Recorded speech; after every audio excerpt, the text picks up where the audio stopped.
Yes, the tryhard. Alright guys, just a little follow up to the last video I made about, something wrong with DBD. I saw a lot of comments saying that it's just because you're playing Blight, it's a really strong killer or whatever, so I decided, I'll just go ahead and try and learn Oni for a bit, start playing him. Playing for about a week. A lot of people DC already, but not as much as Blight for sure. But, I've been lucky enough to run into a survivor and see their point of view of the game, and yeah, nothing, it's not Blight, guys. It's literally just losing. That's all it is. Of course, Oni's strong because he's not an M1 killer. I don't know if people just want you to main trapper and not use his ability all the game, but anyone who likes having fun with the mobility killers, Oni's definitely up there. But just to start things off, this is 3 people with flashlights, and every down I got, there was everyone there. I'm playing to learn them. I'm not good with them at all. I'll show some clips of me just whiffing every single hit. Like, I'm not good with Oni. So if you're getting this kind of shit, and I'm not even good with them, I'm not sweating either. I came to the conclusion that it is definitely not about what character you play. It depends if you're winning or losing. No matter what you do or what killer you play, if you're good with it, people are going to do this. This dude has no problem using this setup that is completely... This is the best setup I've ever seen. I'd use it too. Any survivor would. But, for me, checking to see if there's someone's coming back to the hook after they've all 3 been there the entire game, that's too sweaty. But, go ahead and use every single pallet and window that's in this one little corner. And that's completely fine, though. So we got 3 people with flashlights, exponential boon, unbreakable, MFT, hope. We got all the full meta perks, I'm running Scorch Hook just for 1 slowdown and corrupt because, Oni's hard to get the power with if you don't get an M1 early. And the only thing I did was wait to see if they were to come to hook. I didn't even face camp him. I was looking around for one person to trade with, and no one came. If they wanted to trade for the kill, I'd be down.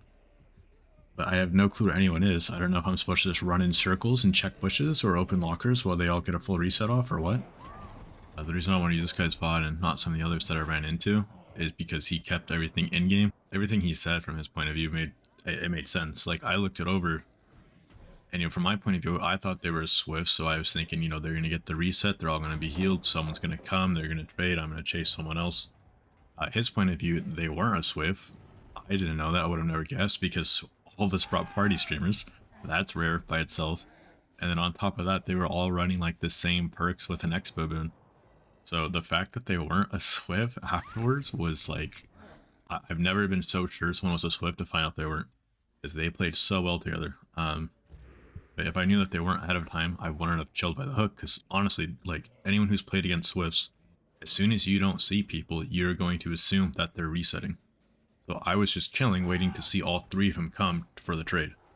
That's something that happens a lot. If anyone's played a lot of killer and you go against good teams, that happens almost every single game.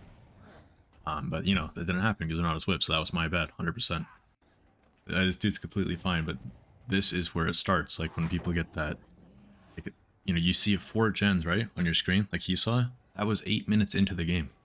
4 gens at 8 minutes are 2 different things. If you just say, oh, there's 4 gens, and he's securing a kill, yeah, that's pretty shitty. If you say, oh, it's 8 minutes into the game, and he's waiting for us to get a reset, that's completely different. I got flashlight saved 6 times that game or something. And I wasn't sitting there oh no, man, dude, these guys are so annoying, man. They're just always here trying to get flashlight saves. Oh no. I got flashlight saved. I'm oh man, good job, man. That was really close. But it's the other games I have, yesterday or some shit where there, people are going for the Sabo challenge or whatever. I don't even know if it's a challenge, but it's a Swift with 3 toolboxes. And then they're trying to take a BT hit in front of your face after you unhook them. And if you take the BT hit, right, and then you go for the other person, there's 3 other people there with the toolbox. What are you going to do? Try and hook this guy on the hook that they just took him off of with 3 other dudes with toolboxes? It just doesn't work like that. And then that's the game where, you get the death threats, right after, as soon as the game's over, in the middle of the game. So it's imagine if this dude wasn't if he didn't have the second part where he just cuts it off. That's where all the problems happen. GG's, brothers. See, so this is a different game, right? Where the game didn't go, their way. This game, it's really all it was. It's a Swift. It was a 4-stack. What are you gonna do, bitch? Since the very first hit of the game, they're upset. Not really any real reason why. And these guys take it out of the game. They're extremely upset as the game's over. They're still upset about it. They don't care that it's in the game. They're like, as soon as something happens that is inconvenient towards them, they take it out of the game. So the difference between, you know, the first VOD and then the second one where we're watching this dude is like night and day. The first guy, he said nothing wrong. Like, again, really nothing wrong. But this dude though, like, if he takes it any further than it already is, it's like why are you even playing the game at that point, man? You're like clearly not having fun. Nothing about this is screaming, I'm so happy to be playing this game right now. The other guy, he just wants the game to be in a good state. This dude, anything that happens that's bad is like, you know, there's the bombs, there's all that. He said stuff after the game too that I'm not going to show. But it's just so everyone can see how it starts and then where it goes. If you catch yourself being like upset with outcomes to the games and stuff like that, or it's not going your way and then you're starting to say this stuff, I mean, try to catch yourself. It's, I don't know, I always see it's more consistent to players that have a lot of hours in this game, because I think they just get in that mindset, and then once you're in it, I think that's it. I don't know. Hopefully this helps. So guys, just wanted to show it and then show, you know, I don't think this guy will get past the point because I think he's just a nice dude. I don't think he'll ever get past the game, but other people will have a problem with it.